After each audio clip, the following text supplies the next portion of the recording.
வணக்கம் நேயர்களே, விவாத நேரம் நிகழ்ச்சிக்கு உங்களை அன்புடன் வரவேற்கிறோம்.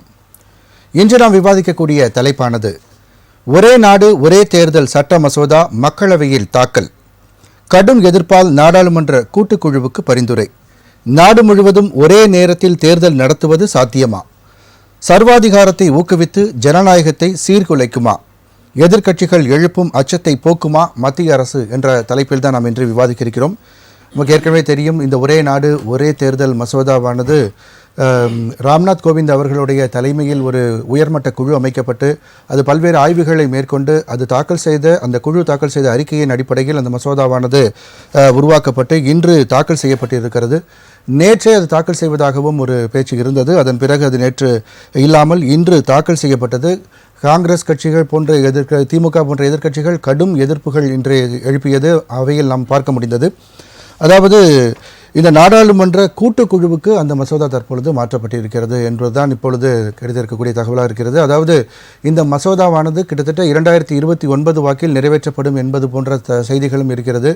2034 முதல் தான் அது கிட்டத்தட்ட ஒரு ஸ்ட்ரீம் லைன், அதாவது ஒரு முழுமையாக நடைமுறைக்கு வரும் என்ற ஒரு விஷயமும் பேசப்படுகிறது. ஏனென்றால் தற்பொழுது நடைமுறைப்படுத்தப்பட்டாலும் கூட 5 ஆண்டுகளுக்கு ஒருமுறை தேர்தல் நடைபெறும் பொழுது அதில் ஏற்படக்கூடிய சிக்கல்கள் என்ன என்பது குறித்த பல்வேறு கேள்விகளையும் எதிர்க்கட்சிகள் எழுப்பியிருக்கிறார்கள். இதை பல்வேறு கேள்விகளுக்கும் விடையளிக்கும் விதமாக இன்று மசோதாவானது தாக்கல் செய்யப்பட்டு அதன் விவாதமானது நடைபெற்று வருகிறது. இந்த சூழ்நிலையில் தற்பொழுது கூட்டுக்குழுவுக்கு மாற்றப்பட்டு அது ஒரு பெரும்பான்மையான அங்கு மக்கள் பாரதிய ஜனதா கட்சியை சேர்ந்தவர்கள் இருந்தாலும் கூட மற்ற கட்சியினரும் விவாதத்திற்கு அதற்கான வாய்ப்பு அளிக்கப்படும் என்று தெரிகிறது. எனவே இந்த மசோதாவானது கூட்டுக்குழுவின் நடவடிக்கைக்கு பிறகு எவ்வாறு நிறைவேற்றப்படும், இந்த மசோதாவில் இருக்கக்கூடிய நிறை குறைகள் என்ன என்பது பற்றி தான் நாம் இன்று விவாதிக்க இருக்கிறோம்.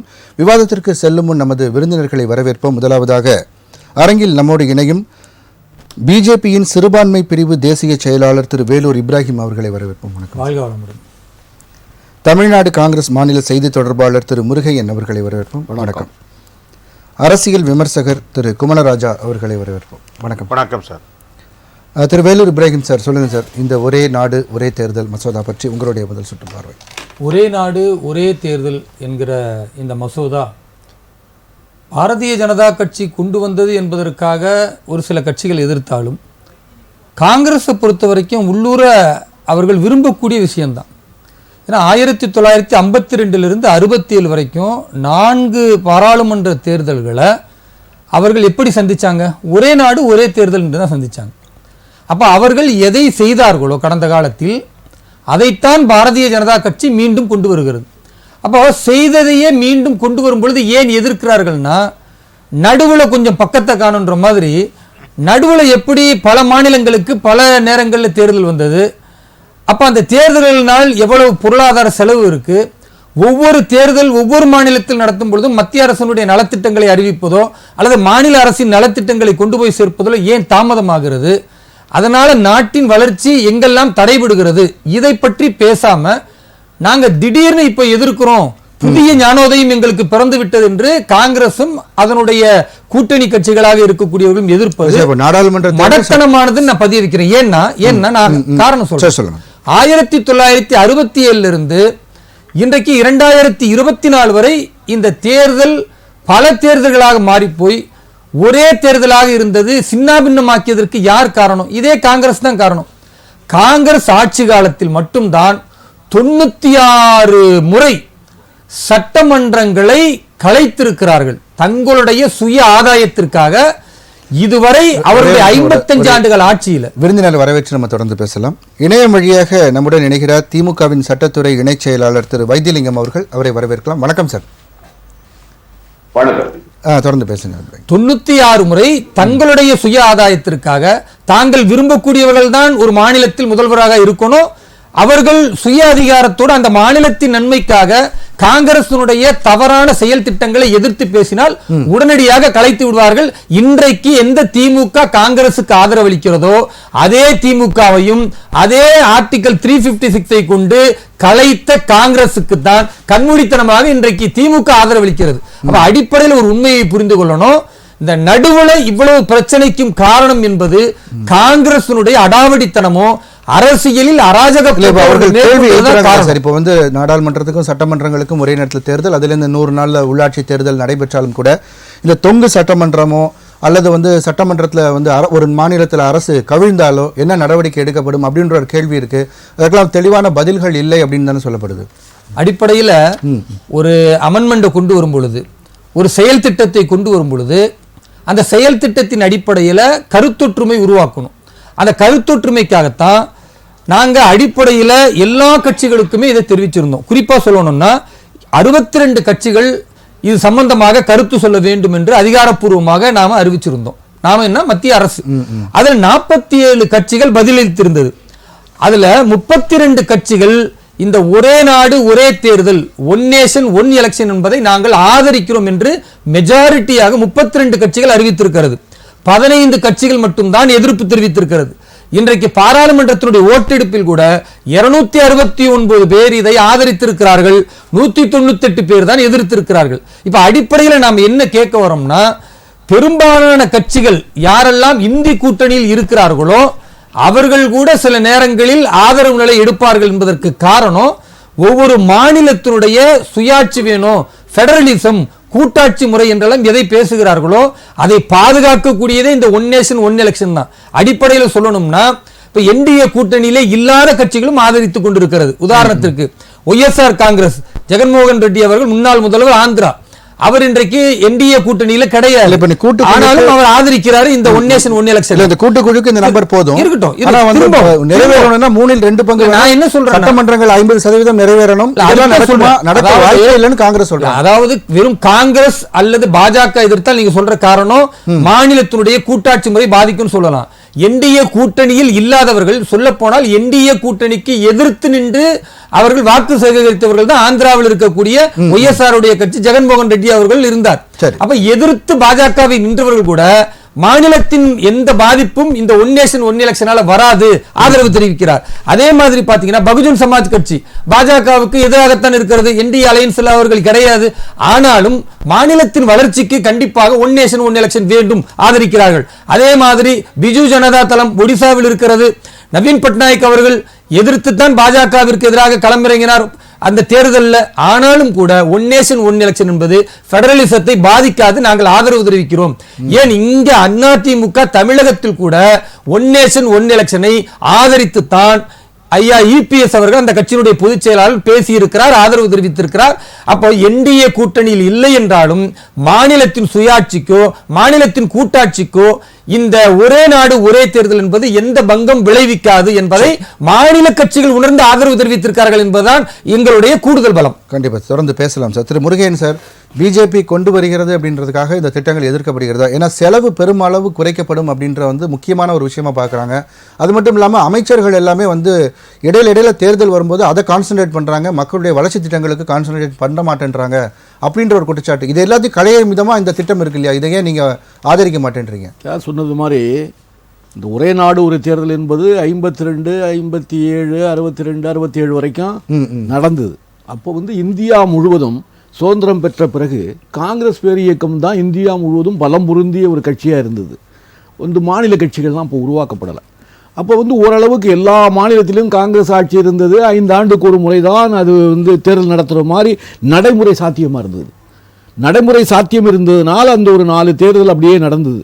67க்கு பிறகு என்ன ஆச்சுன்னா அந்தந்த மாநிலத்திலும் மாநில கட்சிகள் உருவாகி அதுகளெல்லாம் வெற்றி பெறும் பொழுது அது மெஜாரிட்டி இருக்கும்.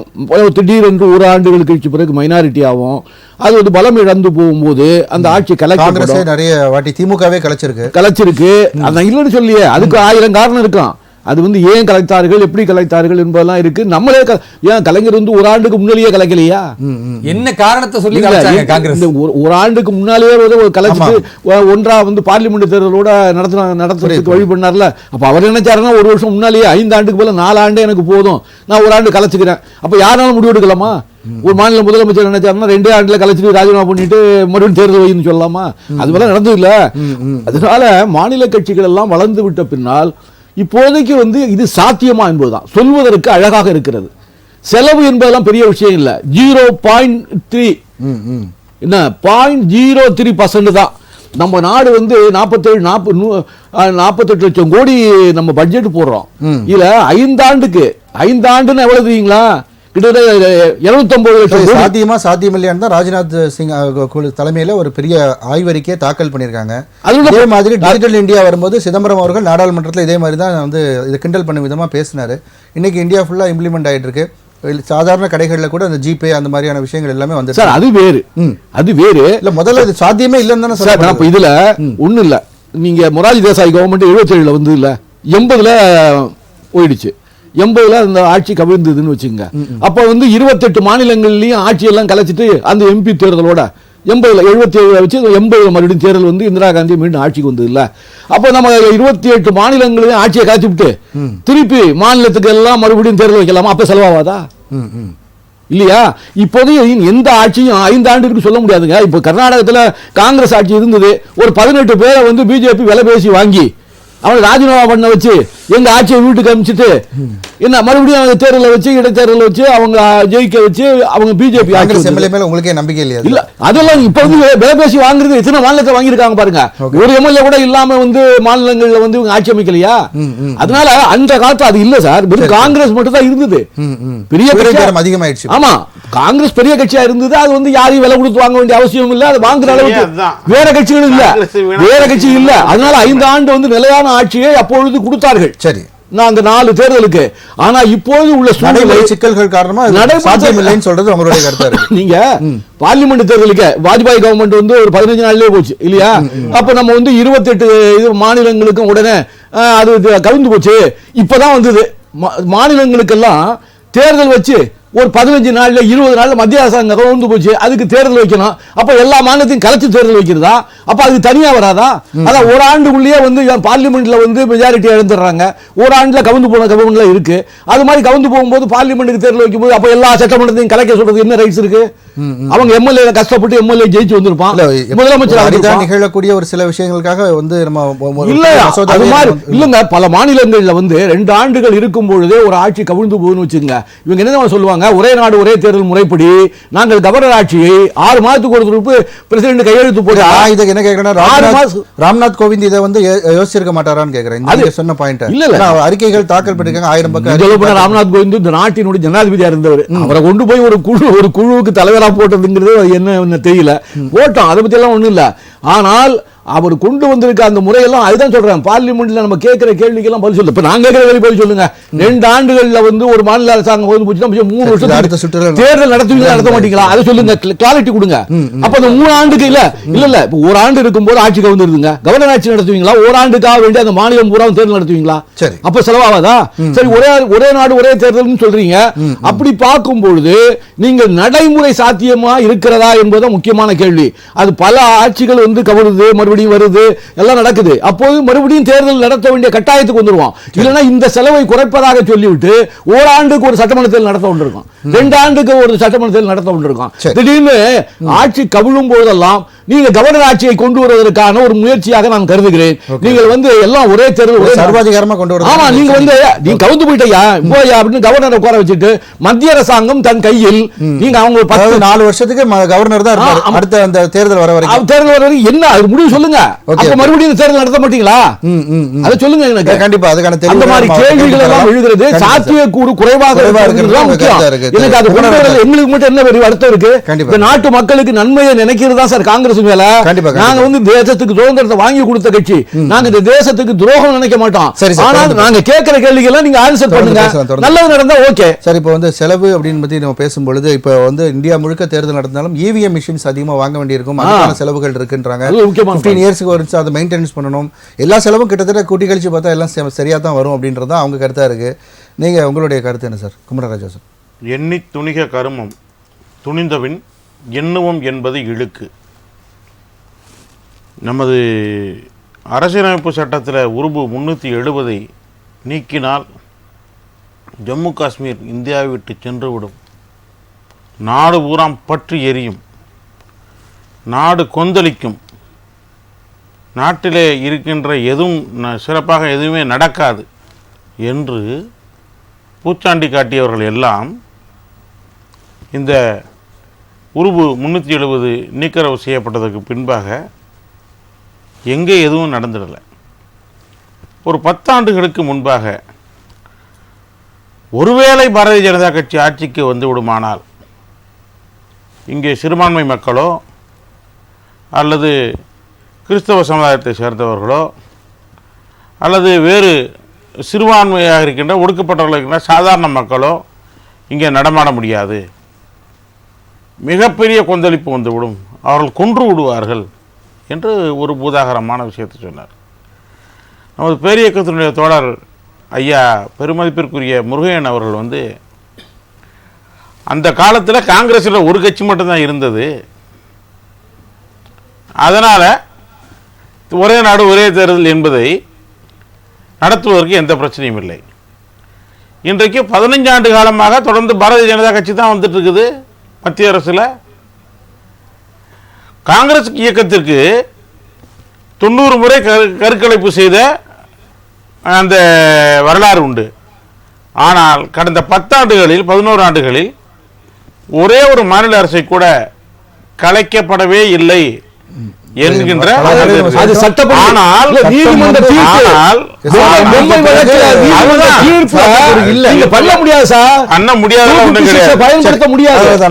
முடியாதெல்லாம் ஒண்ணும் கிடையாது சொல்லாங்க. அதெல்லாம் செய்யறவங்க செய்யலாம், இவங்க தேவையில்லை அப்படின்னு. அது மட்டும் இல்லாமல் இப்போ ஐயா அவர்கள் எழுப்பிய மிக முக்கியமான சில கேள்விகளை கேட்டிருக்கிறார். இன்றைக்கு 1 மாதம் தான் ஆகிறது மகாராஷ்டிராவில் அரசு பதவியேற்று. இப்போ ஒரு 6 மாதத்தில் வருது அப்படின்னு சொல்லி சொன்னால் உடனடியாக எப்படி மீண்டும் ஒரு 4.5 ஆண்டு காலத்தை அரசை விட்டுவிட்டு புதியதாக மீண்டும் ஒரு தேர்தல் நடத்தப்பட வேண்டுமா? அப்போ இந்த செலவு என்று சொல்லிக்கொள்கின்ற அந்த விஷயங்கள் சரியாகி விடுமா? இந்த இவிஎம் மிஷினுக்கே முதல்ல பிரச்சனை வந்தது. இந்த ஓட்டு என்ன பண்ணி வந்தது? ஓட்டு என்று வருகின்ற பொழுது பேப்பர் மூலமாக போடப்பட்ட ஓட்டு தான் மிக சரியாக இருக்கும், இவிஎம் மிஷின் கொண்டு வந்தாலே இதாக போயிடும். இப்பொழுது மகாராஷ்டிராவில் மட்டும் இவிஎம் மிஷின் சரியாக வேலை செய்யவில்லை. 6 லட்சம் ஓட்டு வித்தியாசத்தில் 4 லட்சம் ஓட்டு வித்தியாசத்தில் ஜெயித்தால், பிரியங்கா காந்தி அவர்கள் ஜெயித்தால் மிகச்சரியாக இவிஎம் மிஷின் வேலை பார்த்தது. இப்படி ஒரு புதிய விஷயங்கள் வருகின்ற பொழுது அதற்கான எதிர்ப்பு என்பது வரத்தான் செய்யும். அதற்காக எந்த பிரச்சனையும் இல்லாமல் இருக்கும் என்று சொல்ல முடியலை. இப்படி ஒரு சிறு உதாரணத்தை சொல்லுவேன். கரிகால் பெருவளத்தானுடைய குடவாளை முறை இருந்தது, அதற்கப்புறம் மாறி வந்தது.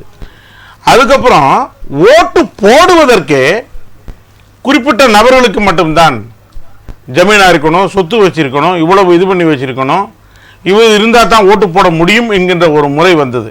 அப்பொழுதெல்லாம் இந்த ஜமீன்தார்களும் நிலச்சுவார்ந்தார்களும் இவங்கெல்லாம் இருக்கிறவங்க சாதாரண மக்களுக்கு 18 வயது நிரம்பியவர்களுக்கு ஓட்டு கொடுத்தா இந்த எலெக்ஷன் சிஸ்டமே வீணா போயிடும், கெட்டு போயிடும், முறை போயிடாதுன்னு. அதுக்கான அடிப்படை உண்மை என்னவென்றால் சீர்திருத்தம் வரும்பொழுது இந்த எதிர்ப்புகள் இருக்கும். சீர்திருத்தம் என்று வருகின்ற பொழுது, பிரச்சனைகள் என்று இருக்கும் பொழுது, அந்த எந்த பிரச்சனையும் இல்லாமல் ஒரு விஷயம் முழுவதுமாக நடந்துவிட முடியாது, இருக்கத்தான் செய்யும். அதை சரி பண்ண வேண்டியது ஜனநாயகத்தினுடைய கடமை. எப்படி சக்கர செட்டியார் பந்தலில் சமத முதலியார் தலைமையில், நாராயணசாமி நாயுடு தலைமையிலையும், குரு வன்னியர் தலைமையிலையும் ஒரு சாதி ஒழிப்பு மாநாடு நடந்தால் அது எப்படி சாதி ஒழிப்பு மாநாடாக இருக்க முடியாதோ, அதே போல இன்றைக்கு எதிர்க்கட்சிகளாக இருக்கின்றவர்கள் அதை அவர்கள் முழுவதுமாக பயன்படுத்தியவர்கள்.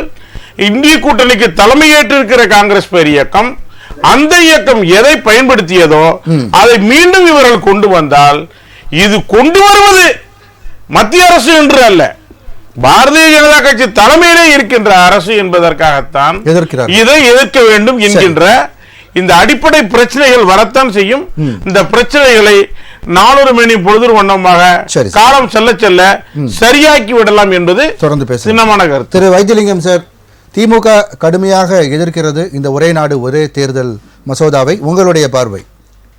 தலைவர் கலைஞர் ஆதரித்திருக்கிறார், அதை அண்ணன் ஞாபகம் வச்சுட்டு பேசுங்க. நிதியில் இந்த பதில் இல்ல. என்னன்னா இந்த இதனுடைய நோக்கம் என்ன, இதனுடைய எஃபெக்ட் என்னன்னா, பாராளுமன்றம் எத்தனை ஆண்டுகள் அதோட லைஃப் இருக்கோ அதற்கு ஏற்றாற் போல இந்த 129வது திருத்த சட்டம் என்ன சொல்லுதுன்னா, பாராளுமன்ற எத்தனை ஆண்டுகள் இருக்கிறதோ அதற்கு ஏற்றாற் போல மாநிலங்களுடைய வாழ்நாளை கூட்டவோ குறைக்கவோ தேர்தல் கமிஷனுக்கு அதிகாரம் அளிக்கிறது இந்த சட்ட திருத்தம்.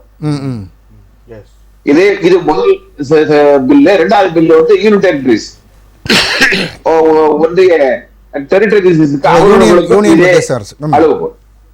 சோ இது என்ன சொல்ல வர்றாங்கன்னா, அபரிமிதமான அதிகாரத்தை தேர்தல் கமிஷனுக்கு கொடுத்து தேர்தல் கமிஷன் நினைத்தால்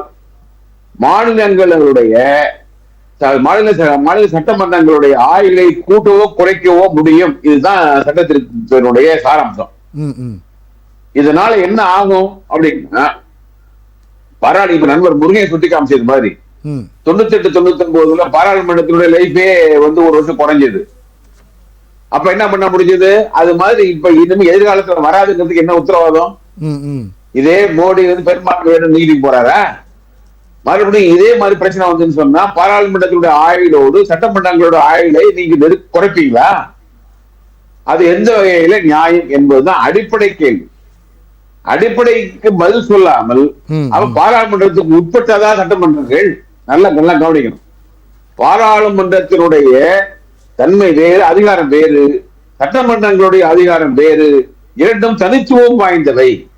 ஒண்ணுக்கு கீழே ஒண்ணு இல்ல. இதை முதல்ல அடிப்படையா புரிஞ்சுக்கணும். பெடரல் ஸ்ட்ரக்சர், கூட்டாட்சி முறையில் இருக்கும். நம்ம இதுல ஒன்றுக்கு ஒன்று பணிந்ததல்ல, பாராளுமன்றத்துக்கு உட்பட்டதல்ல சட்டமன்றம். இந்த அடிப்படையை விளங்கிக்காம இப்ப இவங்க இந்த சட்ட திருத்தம் கொண்டு வரதுக்கு 2/3 மெஜாரிட்டி வேணும்.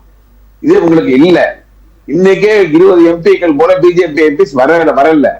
அறிமுகப்படுத்துவதற்கு சாதாரண பெரும்பான்மை போது என்பதனால அறிமுகப்படுத்திட்டாங்க. அதனால வந்து 269 பேர் வந்துட்டாங்க. 198 பேர் எதிர்த்திருக்காங்க. அதனால வந்து இப்ப ஜேபிசி காமிச்சிருக்காங்க. பிஜேபிசிக்கு போய் மறுபடியும் பல திருத்தங்களை இவங்க ஆளுக்கு மெஜாரிட்டி எடுக்க போறாங்க. பேருக்கு ஏதோ ஒண்ணு தீர்மானம் பண்ணி நிறைவேற்ற போறாங்க. அதையும் கேபினட் அப்ரூவ் பண்ண போது மீண்டும் பாராளுமன்றத்துக்கு வந்துதான் ஆகணும். அப்பவும் இதே 2/3 மெஜாரிட்டி வேணும். சோ இது நிறைவேற போறது இல்லை. 2034 தான் வரப்போகுது. இது நிறைவேற்றப்பட்டால் கூட இது வரப்போறது இல்லை. ஆனா ஏன் இப்படி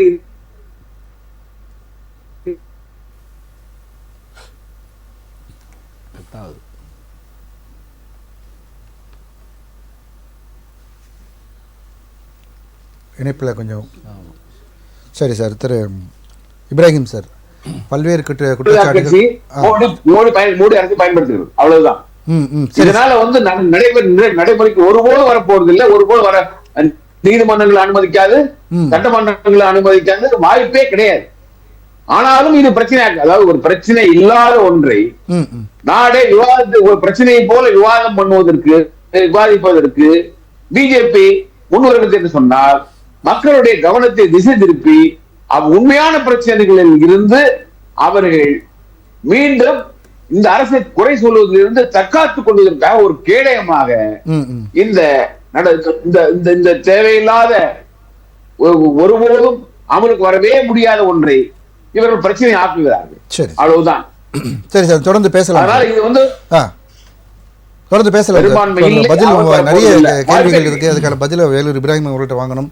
அதாவது அன்னைக்கு சாத்தியம் இருந்ததுன்னா அதுக்கான காரணங்கள் வேற, அன்னைக்கு நிலைமை வேற. ஆனால் இன்னைக்கு அதுக்கான சாத்தியக்கூறுகள் இல்லை அப்படின்ற ஒரு கேள்வி இருக்கு. அதே மாதிரி மத்திய அரசை கலைச்சிட்டாங்கன்னா அதுக்கு தகுந்த மாதிரி மாநில அரசுடைய ஆட்சி காலத்தை கூட்டவோ குறைக்கவோ செய்வீர்களா? தேர்தல் கமிஷனுக்கு அதிக அதிகாரங்கள் வழங்குறதுக்கான சாத்தியக்கூறுகள் இருக்கு. பல்வேறு சார்ஜஸ் இருக்கு. இதுக்கெல்லாம் நீங்க என்ன பதில் சொல்றீங்க? அடிப்படையில் திமுகவுடைய பிரதிநிதியாக யார் பேசுகிறார் அவரும், என் அருகில் இருக்கிற காங்கிரஸினுடைய பிரதிநிதியாக பேசுகிற ஐயா முருகன் அவர்களாக இருக்கட்டும், இவங்க வைக்கிற வாதம் நியாயமா என்பதை மக்களே இப்போ பார்ப்பாங்க. ஏன்னா அவர் என்ன சொல்கிறார் அப்படின்னா, திரு நரேந்திர மோடி அவர்கள் வந்து வேறு ஏதாவது கவனத்தை திசை திருப்ப வேண்டும், அதற்காகத்தான் வந்து இந்த ஒன் நேஷன் ஒன் எலெக்ஷன் இந்த திட்டத்தையே கொண்டு வந்திருக்கிறார் அப்படின்னு.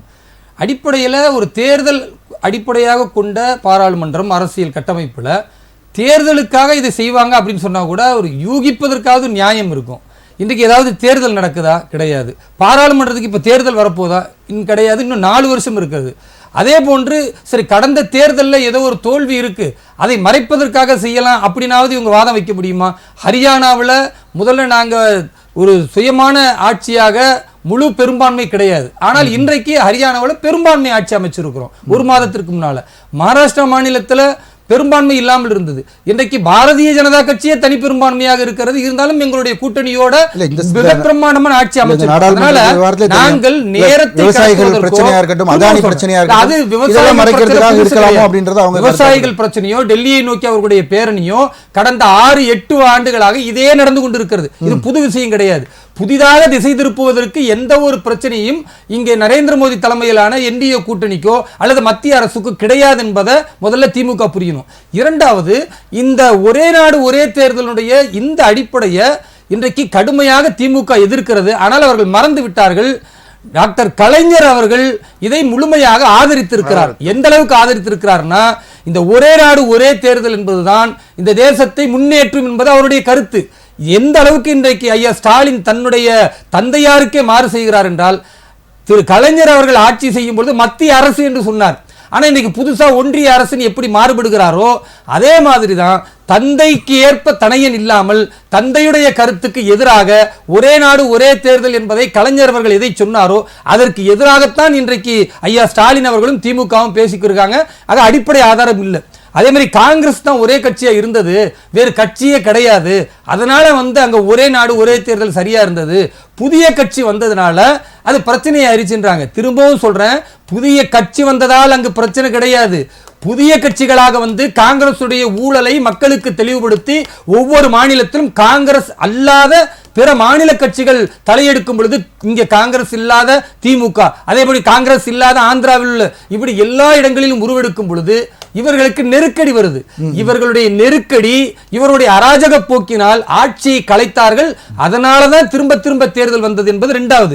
மூணாவது, நீங்க பாருங்க, இந்த தேர்தல் ஒரே நாடு ஒரே தேர்தல் வச்சா என்ன லாபம் அப்படின்னா, முதல்ல பொருளாதார லாபம் என்பது எல்லாருக்குமே தெரிஞ்ச விஷயம். ஆனால் மிக முக்கியமான விஷயம் என்ன, மக்களுக்கு என்ன பயன்னா, பல இடங்கள்ல மாநில ஆட்சி வந்த பிறகு உள்ளாட்சி தேர்தலே நடத்த மாட்டார்கள். தமிழகத்தில் கூட உள்ளாட்சி தேர்தல் இப்ப நடத்தணும். பல மாவட்டங்களில் அந்த தேதி முடிந்து விட்டாலும் கூட நடத்தாமல் இருக்கிறார்கள். இதே கர்நாடகாவில் எடுத்துக்கங்க, காங்கிரஸ் ஆட்சி நடந்து கொண்டிருக்கிறது, ஆனால் உள்ளாட்சி தேர்தல் நடக்கல. ஒரு எம்எல்ஏவோ ஒரு எம்பியோ நேரடியாக மக்களை போய் அணுக முடியாது. ஒரு வார்டு கவுன்சிலரோ ஒன்றிய கவுன்சிலரோ தான் அந்த மக்களின் பிரச்சனைகளை அணுக முடியும். ஆனால் இவர்கள் தள்ளி வைக்கிறார்கள். காரணம், எங்க அதிகாரம் சொல்றாங்க. ஒரே நாடு ஒரே தேர்தல் வந்தால் நிச்சயமாக பாராளுமன்றத்திற்கும் சட்டமன்றத்திற்கும் எப்படி நடக்கிறதோ அதே போன்று ஒரே தேர்தலாக உள்ளாட்சி அமைப்புகளுக்கும் நடத்தப்படும் என்பது அதனுடைய முக்கிய சரத்து. அப்ப மக்கள் இதுல பயனடைவார்கள். இந்த அரசியல் கட்சிகள் தங்கள் ஆதாயத்திற்காக கவிழ்துன்னு வச்சுக்கோங்க. ஒரு 1 இயர் முன்னாடியே டிராப் ஆகுதுன்னா, அப்போ ஒரு மாநிலத்தில் அப்பதான் தேர்தல் முடிஞ்சு ஒரு 3 வருஷம் ஆயிருக்குன்னு வச்சுக்கோங்க. அப்ப 2 வருஷம் ரிமைனிங் இருக்கு. அப்போ மொத்தமா கலைச்சிட்டு நீங்க ஆட்சி தேர்தல் வச்சிருவீங்களா அப்படின்னு கேள்வி எழுப்புறாங்க. அந்த கேள்விக்கு பதில் சொல்வதற்கு முன்னால மிக முக்கியமான ஒரு கேள்வி என்னன்னா, இவங்க வைப்பது இது சாத்தியப்படுமா அப்படின்னு கேட்கிறாங்க. சாத்தியப்படக்கூடிய விஷயங்களைத்தான் மத்திய அரசு, பாரதிய ஜனதா கட்சி தலைமையிலான அரசு கடந்த காலத்தில் நிகழ்த்தி இருக்கிறது. சிட்டிசன்ஷிப் அமெண்ட்மெண்ட் ஆக்ட் கொண்டு வந்த பொழுது நாடு முழுக்க ஷாஹின் பாக் என்று சொல்லி மிகப்பெரிய போராட்டத்தை, இஸ்லாமியர்களை தூண்டிவிட்டு ஏதோ இந்த நாட்டிலிருந்து விரட்டப்படுவார்கள் என்ற ஒரு அச்சத்தை விதைத்தார்கள். பாராளுமன்றத்தில் பாரத பிரதமர் திரு நரேந்திர மோடி அவர்கள் சொன்னார், பாரத தாயின் பிள்ளைகளாக இருக்கக்கூடிய இந்த மண்ணில் பிறந்த ஒரு இஸ்லாமியர்களும் வெளியேற்றப்பட மாட்டார் சொன்னாங்க. நார்த் ஈஸ்ட்ல டிடென்ஷன் கேம்ப்ஸ் எல்லாம் அமைக்கப்பட்டது இல்ல, அதெல்லாம் போலிங்க, அதெல்லாம் கட்டமைக்கப்பட்ட பொய். இன்றைய தேதி வரை ஒரே ஒரு இஸ்லாமியர் கூட இந்த நாட்டிலிருந்து பங்களாதேஷுக்கோ பாகிஸ்தானுக்கோ ஆப்கானிஸ்தானுக்கோ இந்த சிட்டிசன்ஷிப் அமெண்ட்மெண்ட்னால அனுப்பப்படல. ஏனென்றால் இது குடியுரிமை தருவதற்கான சட்டமே தவிர குடியுரிமை பறிப்பதற்கான சட்டம் இல்லை என்பதை மத்திய உள்துறை அமைச்சர் அமித்ஷா அவர்கள் பலமுறை சொல்லியும் கூட இவர்கள் பொய்யாக இஸ்லாமியர்களை தூண்டிவிட்டு போராட்டம் நடத்தினாங்க. ஆனா முடிவு என்ன ஆனது? இன்றைக்கு சிட்டிசன்ஷிப் அமெண்ட்மெண்ட் ஆக்ட் நடைமுறையில் இருக்கிறது. இந்துக்களுக்கு மட்டுமல்ல, சமீபத்தில் கோவாவில் நீங்க பார்த்திருப்பீங்க, கிறிஸ்துவர்களுக்கும் நாடு முழுவதும் இது அமல்படுத்தப்படும் அமித்ஷா அவர்களே நாடாளுமன்றத்தில் பேசியிருக்காரு. அதுதான் சர்ச்சையாச்சு. நாங்க ரொம்ப தெளிவா சொல்றாங்க, சர்ச்சை செய்வது காங்கிரசின் வழக்கம். ஆனால் நாங்கள் சொல்லுவதில் தெளிவாக இருக்கும். ஆப்கானிஸ்தான், பாகிஸ்தான், பங்களாதேஷில் இருந்து பாதிக்கப்பட்ட சிறுபான்மை மக்கள் வந்தால் அவர்களுக்கு குடியுரிமைன்னு சொன்னோம். இன்றைக்கு எங்க சிறுபான்மை மக்கள் வந்தால் பாகிஸ்தான்ல, ஆப்கானிஸ்தான்ல, பங்களாதேஷ்ல சிறுபான்மை மக்களா இஸ்லாமியர்கள் இல்ல. அதனால அவர்களுக்கு அங்க எந்த வழிபாட்டு பிரச்சனையும் கிடையாது. வழிபாட்டு பிரச்சனையில சிறுபான்மை மக்கள் அடக்கி ஒடுக்கப்பட்டால் இந்த தேசத்திற்கு வந்தால் இந்த பூமியிலிருந்து போனவர்கள் அவர்களுக்கு குடியுரிமை தருவோம் சொல்லி இன்றைக்கு குடியுரிமை யாருக்கு? கிறிஸ்தவர்களுக்கும் தந்திருக்கும். அதை தாண்டி சொல்லணும்னா ஆர்டிகல் 370 ரத்த ஆறு ஓடும். நீங்க காஷ்மீர்ல அது மாதிரி ஒரு நடவடிக்கை எடுத்தா இந்தியா சிதறுண்டு போகும் அப்படின்னு பயங்கரவாத சக்திகளும் பிரிவினைவாத சக்திகளும் அதனுடைய குரலாக காங்கிரசும் சொன்னது. ஆர்டிகல் 370 இன்றைக்கு நீக்கிய பிறகு ஒட்டுமொத்த காஷ்மீரும் பாதுகாப்பாக இருக்கிறது. பொருளாதார வளர்ச்சியில 11 மடங்கு இன்றைக்கு அதிகரித்திருக்கிறது. அதே மாதிரி டிஜிட்டல் இந்தியா, டிஜிட்டல் இந்தியா, இந்த டிஜிட்டல் இந்தியாவை கொண்டு வரும் பொழுது இது மரியாதைக்குரிய முன்னாள் நிதியமைச்சர் ப. சிதம்பரம் காங்கிரஸ் என்ன சொன்னார்? அவரு இதெல்லாம் சாத்தியப்படுமாங்க? ஒரு காய்கறி வாங்க போகும் பொழுது அந்த காய்கறி வாங்குவதற்கு இப்படி எல்லாம் நீங்க போனை வச்சுக்கிட்டு காசு அனுப்ப முடியுமா? இன்றைக்கு அனுப்பி கொண்டிருக்காங்க. காய்கறியிலிருந்து இளநீர் விற்கிறவர்கள் இருந்து எல்லாரும் வச்சிருக்காங்க. போன்ல என்ன அனுப்ப முடியுமோ 10 ரூபா அனுப்பலாம், 100 ரூபா அனுப்பலாம். சாத்தியப்படுத்தி காட்டி இருக்கிறது. எதை நீங்கள் சாத்தியம் இல்லாதது என்று கனவு காண்கிறீர்களோ அதை சாத்தியப்படுத்தி பாரதத்தை உலகின் பொருளாதாரத்தின் 5வது இடத்திற்கு உயர்த்தி இருக்கிறார் திரு நரேந்திர மோடி அவர்கள். உலகின் பொருளாதாரத்தின் 3வது அடுத்த 2 ஆண்டுகளில் உருவாக்கி காட்டுவோம் என்று சொல்லுவதுதான் பாஜக தலைமையிலான அரசு. நிச்சயமாக ஒரே நாடு ஒரே தேர்தல் என்பது இது மக்களுக்கான பயன். மக்களை ஏமாற்றக்கூடிய காங்கிரஸ், திமுக உள்ளிட்ட மிகப்பெரிய அடியாக பேசலாம். திரு முருகன் சார், அதாவது சார் சொல்ல தொடர்ந்து மக்களுடைய நடவடிக்கைகளுக்காக நலத்திட்டங்களுக்காக தான் இந்த திட்டங்கள் எல்லாமே தொடர்ந்து செய்யப்படுது. இது எல்லாமே காங்கிரஸ் எதிர்த்த பல விஷயங்கள் நிறைவேறி இருக்கின்றதா அவருடைய இப்போ குடியுரிமை சட்டத்தை பற்றி சொன்னார். அதில் அந்த திருத்தத்தில் எது முக்கியமாக இருந்தது? பஞ்சாப்லேயோ ஹரியானாவிலேயோ இருக்கக்கூடிய ஒரு முஸ்லீமு அவன் பாட்டன் இந்த ஊர் பிறந்திருந்தாதான் அவனுடைய பாட்டன் அவனுடைய தந்தையெல்லாம் இந்த ஊரில் பிறந்திருந்தா அவனுக்கு குடியுரிமை. பாட்ட இங்க பிறந்திருந்தா உனக்கு குடியுரிமை இல்ல, நீ போகணும் பங்களாதேஷ், பாகிஸ்தானுக்கு. நாங்க கேள்வி எழுப்பினோம், டிபேட்ல எல்லாம் கேள்வி எழுப்பினோம். அப்படி பார்த்தா அத்வானி பிறந்தது பாகிஸ்தான்ல, அவருடைய அப்பா பிறந்தது எங்கெல்லாம் கேட்க முடியுமா நம்ம? அதனால நான் என்ன சொல்றேன், எவ்வளவு பெரிய பொய்யான சிட்டிசன்ஷிப் அமெண்ட்மென்ட் ஆக்ட்ல ஒரு முஸ்லிம் 3 தலைமுறைக்கு வந்ததுல அப்படி நீங்க சொல்றாருல, முஸ்லிம் என்ற வார்த்தையோ இஸ்லாம் என்ற வார்த்தையோ அமெண்ட்மென்ட் ஆக்ட்ல நீங்க முழுமையா படிக்கல. அந்த மசோதா அதான் சொல்றேன், இந்த காங்கிரஸ் பொய்யை சொல்லி இஸ்லாமிய மசோதாவை பயமுறுத்துகிறீர்கள். அந்த மசோதா பட்டியல்ல இந்து எல்லாம் இருந்தது, கிறிஸ்டியன் முஸ்லீம் இல்ல சார். அந்த மசோதாவில் முஸ்லீம் என்ற பெயர் இல்லை. பாகிஸ்தான் இஸ்லாமியர்கள், பங்களாதேஷ்ல மெஜாரிட்டி யாருங்க? இஸ்லாமியர்கள். இன்னும் பெரிய கொடுமை என்னன்னா மெஜாரிட்டியாக இருந்து கொண்டு இந்து மக்கள் இன்றைக்கு பங்களாதேஷ்ல பாதிக்கப்படுது. பாரத தேசத்தில் இஸ்லாமியர்கள் ரோஹிங்கியா மாதிரி பல இனக்குழுக்கள் பல்வேறு ஏதாவது நீங்க சொல்லக்கூடிய பாகிஸ்தானா இருக்கட்டும், ஆப்கானிஸ்தானா இருக்கட்டும், அங்கேயுமே சில இனக்குழுக்கள் பாதிக்கப்படுறாங்க. அப்ப அவங்களுக்கெல்லாம் இங்க ரோஹிங்கியாவை நீங்கள் பேசினால் இதே பங்களாதேஷ் இஸ்லாமிய நாடு என்று அறிவித்திருக்கிற அந்த நாட்டில் ரோஹிங்கியா முஸ்லிம்கள் செல்லும் பொழுது அவர்களை பங்களாதேஷ் அரசு அனுமதிக்கலையே. காரணம் சொன்னாங்க, அவர்கள் மிகப்பெரிய அளவிற்கு நாட்டுக்கு அச்சுறுத்தலாக இருக்கிறார்கள். ஒரு இஸ்லாமிய நாடு என்று சொல்லக்கூடிய பங்களாதேஷ் ரோஹிங்கியா முஸ்லிம்களை அனுமதிக்கல. ஆனால் பாரதம் இன்றைக்கு ரோஹிங்கியா முஸ்லிம்களை அனுமதித்து அகதிகளாக இன்றைக்கு வேலை செய்து கொண்டிருக்கிறார்கள், உணவு சாப்பிட்டுக் கொண்டிருக்கிறார்கள். அதே வேளையில் குடியுரிமை என்பது இந்த மண்ணில் உள்ள இஸ்லாமியர்கள் என்பதற்கு தானே தவிர நீங்க சவுதி அரேபியாவில் போய் இங்க உள்ள இந்திய இஸ்லாமியர் எனக்கு குடியுரிமை கொடுங்கன்னா கொடுத்துருவாங்களா? மேற்கு வங்கத்துல பங்களாதேஷ்ல இருந்து குடிபெயர்ந்து வந்தவர்களுக்கெல்லாம் வாக்குரிமை கொடுத்ததுனாலதான் அவங்க ஜெயிக்க முடியுது. எனவே அவர்கள் எல்லாம் யார் என்றால் அவன் பாட்ட அங்க பிறந்திருந்தாதான் அவனுக்கு குடியுரிமை, அவனை வெளியேற்றப்படணும்னு அந்த இதுல மசோதாவில் திருத்தம் இருந்தது. அதை பத்தி எல்லாம் பல டிபேட் நான் நிறைய பங்களாதேஷ், பாகிஸ்தான், ஆப்கானிஸ்தான் வந்தவங்க எல்லாம் சார், நீங்க இஸ்லாமிய மக்கள் இந்தியாவிலிருந்து வெளியிலிருந்து அகதிகளாகவோ அல்லது பிழைப்பு வழி இல்லாம வர்றவர்கள் எல்லாமே எல்லாம் காங்கிரஸ் ஓட்டு போடுறவங்க. அதனால அவங்களை நம்ம குறைச்சோம்னு சொன்னா நமக்கு வாக்கு வங்கி உயரும் என்ற உள்நோக்கத்தோடு அந்த இஸ்லாமிய மக்களுக்கு துரோகம் செய்ய நோக்கத்தோடு கொண்டு வந்தது. அந்த பட்டியலிலேயே இஸ்லாம் இல்ல தெரியுமா? நீங்க சொன்ன மாதிரி பாசில இருந்து எல்லாம்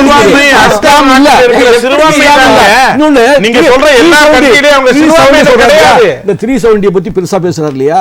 370 பாகிஸ்தானோட போறீங்களா இந்தியாவோட போறீங்களான்னு ஒப்பந்தம் போடும் பொழுது அவன் நாங்க இந்தியாவோட வரங்கிறதுக்காக போடப்பட்ட ஒரு ஒப்பந்தம். அந்த ஒப்பந்தம் இவ்வளவு நாள் இருந்தது கிடையாது. தவறான தகவல். கிடையாது. அடிப்படையில் ஆர்டிகல் 370 என்பது temporary அந்தஸ்து. temporary அது சிறப்பு அந்தஸ்து நிலையானது கிடையாது. temporary தான் ஆர்டிகல் 370. நான் என்ன சொல்றேன், 370 அந்த நேரத்துல வந்து ஒப்பந்தம் வல்லபாய் பட்டேல் அந்த குழுவுல இருந்தார், சாவர்கர் இருந்தார் அந்த குழுவுல. அது டெம்பரரியா இல்லையா? இல்ல அந்த குழுவை போட்டோம் சார், ஒப்பந்தம் போட்டோம். அது நீங்க எடுங்க, நான் வேணாம்னு சொல்லல. நான் எடுத்தது ஏன்னு கூட கேட்கல. நீங்க என்ன பண்றீங்க, காஷ்மீரை ரெண்டா உடைச்சு மாநில அந்தஸ்தை புடுங்கி சட்டமன்றத்தை கலைச்சிட்டு எந்தவித ஜனநாயக பண்பு இல்லாமல் நீ சட்டமன்றத்தை கூட்டி நீ இவ்வளவு நாள் அனுபவிச்சீங்க. இப்ப 370 இனிமே வேணாங்க, அதை பத்தி நீங்க தீர்மானம் போடுங்கன்னு சொல்லி உங்களுடைய ஆட்சி இருந்தியா, மஹமூதா முக்தி தலைமையில உங்க ஆட்சி இருந்ததுல, நீங்க ஒரு தீர்மானத்தை போட சொல்லிருக்கலாம்ல.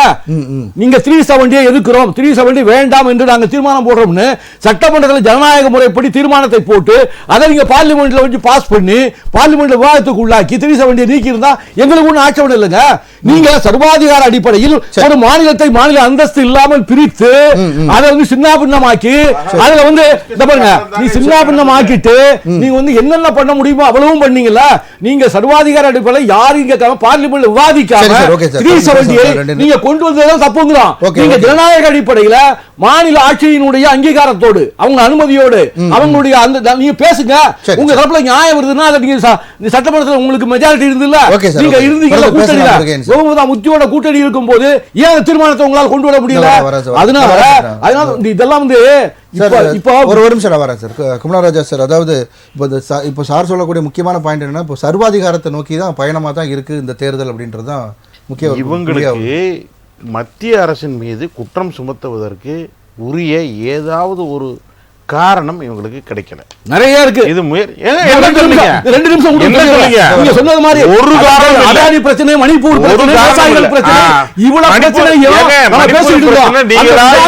மறைப்பதற்காக அந்த வாதங்களை ஒரே நாடு ஒரே தேர்தல் ஒன்னாவது உள்ள பூட்டி வச்சிருக்கீங்க. அதான் உண்மை. நேரம் சொல்லுங்க சார், சொல்லுங்க. அதாவது காங்கிரஸ் பேரிய இயக்கத்துக்கு இப்போ வந்து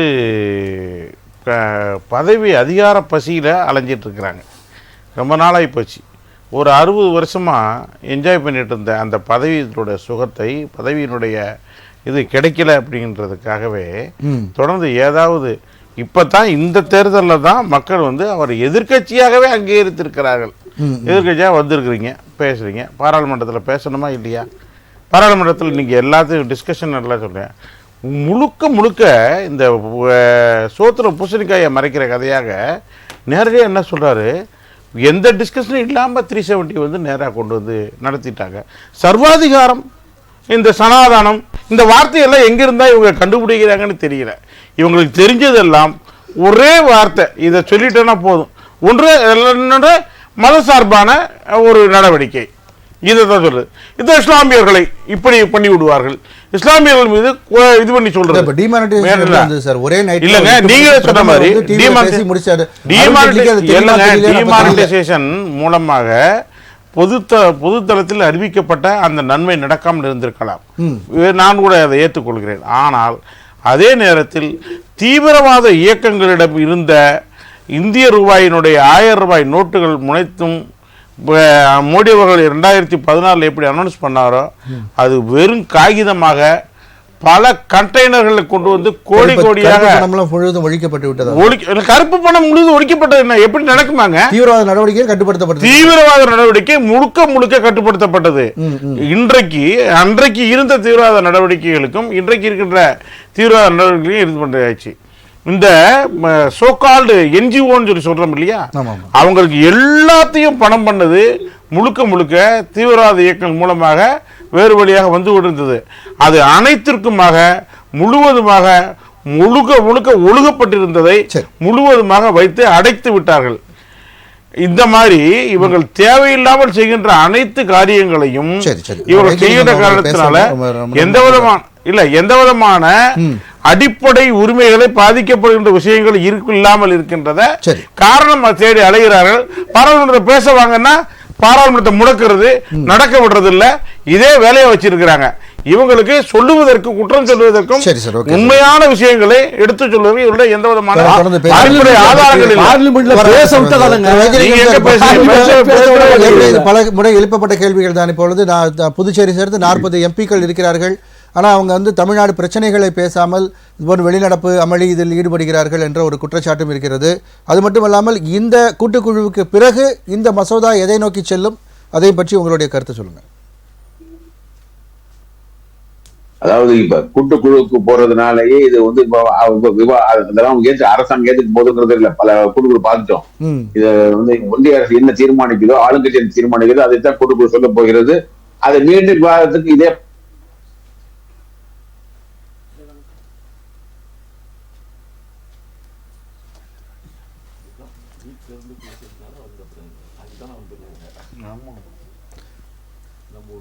சரி, நம்ம தொடர்ந்து பேசுவோம். இணைப்பில் சின்ன கோளாறு இருக்கு சார். விவாத பொருளை வைத்து மக்களுடைய கவனத்தை திசை திருப்பணும் சொன்னா நீங்க அரசாங்க எலெக்ஷனுக்காக போய் உங்க பட்சத்தா வரணும் அவசியம் கிடையாது. செயலின்மை மக்கள் மத்தியில ஏற்படுற அதிருப்தியை குறைக்கிறதுக்கு, வெறுப்பை குறைக்கிறதுக்கு, இந்த மக்கள் மீதான எதிர்ப்பை குறைப்பதற்கு கூட செய்யலாம் இல்லையா? நீங்க ஆட்சிக்கு தான் எலெக்ஷன் வந்தாதான் இதை செய்யணும்னு அவசியம் கிடையாது. இந்த இன்னும் 4 வருஷம் இருக்கு. ஆனாலும் கூட அது வரைக்கும் நீங்க தாக்குப்பிடிப்பீங்களாங்கிறது அதை பார்க்கலாம். அதனால நீங்க நினைச்சிட்டு இருக்கீங்க நம்ம கேட்கறது யாருமே இல்ல, மெஜாரிட்டி இருக்கோம்னு நினைச்சிட்டு அதனாலதான் இந்த மாதிரியான ஒரு அடாவடித்தனமான ஈடுபடுறீங்க. ஆனா நீங்க சிஏஏ வந்து அதிமுக மட்டும் எதிர்த்து வாக்களிக்கிறதுனா சிஏஏ சட்டம் நிறைவேற்ற முடியாது. அவர்களை உங்களுக்கு வந்து இருக்கிற ஒரு கூட்டின் காரணமாக அவர்களுக்கு வந்து காட்டி கொடுத்தார்கள் இஸ்லாமியர்களை. அது இஸ்லாமியர்கள் பாதிக்கப்படுறது. இஸ்லாமியர்கள் எங்க இருந்து வந்ததுங்க? நீங்க திராவிட முன்னேற்ற கழகம் தொடர்ந்து இந்த மாதிரியே ஏமாத்திட்டு இருக்கிறீங்க.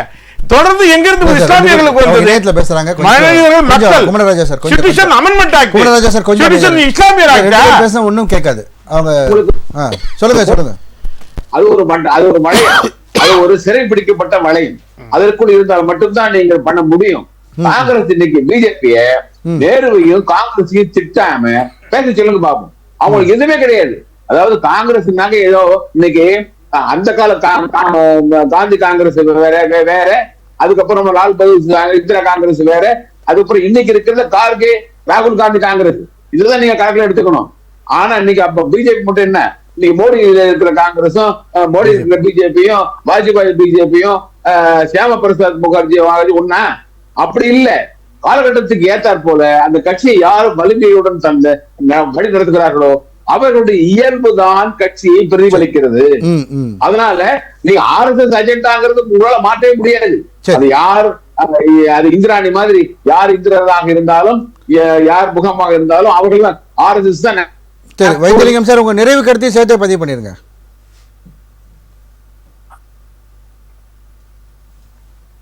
அதுக்கு வந்து வேலூர் இப்ராஹிமிக்கு வேணா அதனால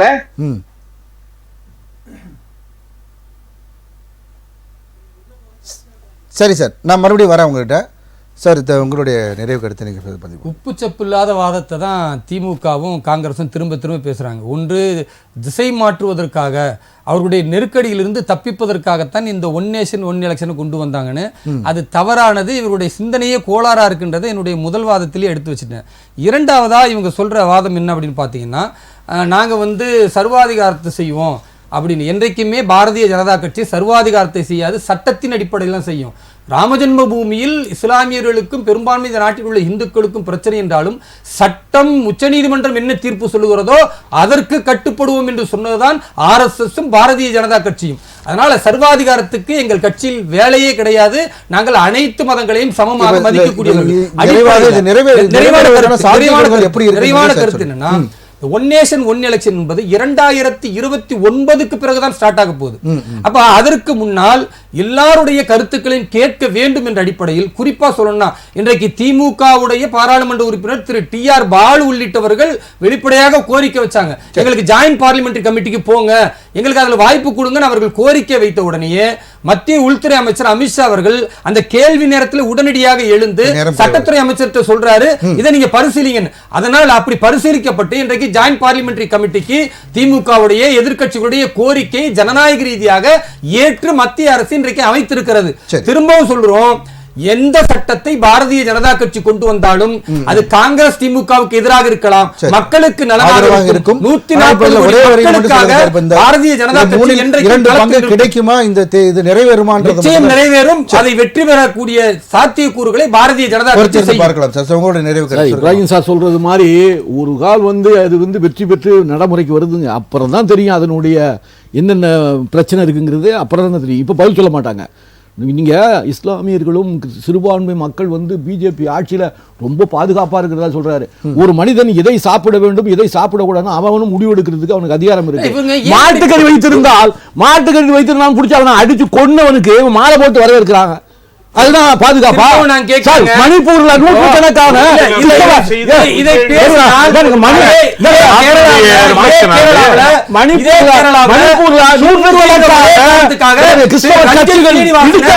இஸ்லாமிய அடிப்படைவாதிகள் படுகொலை செய்தார்கள். அதையே காங்கிரஸ் ஆச்சரியமா இருக்கு. பேசுவது ரொம்ப ஆச்சரியமா இருக்கு. இஸ்லாமியர்களுக்கு அவர்கள் வாக்கு மணிப்பூர்ல ஒரு நூற்றுக்கணக்கான சர்ச்சைகள் நூற்றுக்கணக்கான சர்ச்சைகள் இடிக்கப்பட்டிருக்கு. பார்க்க முடியுதா?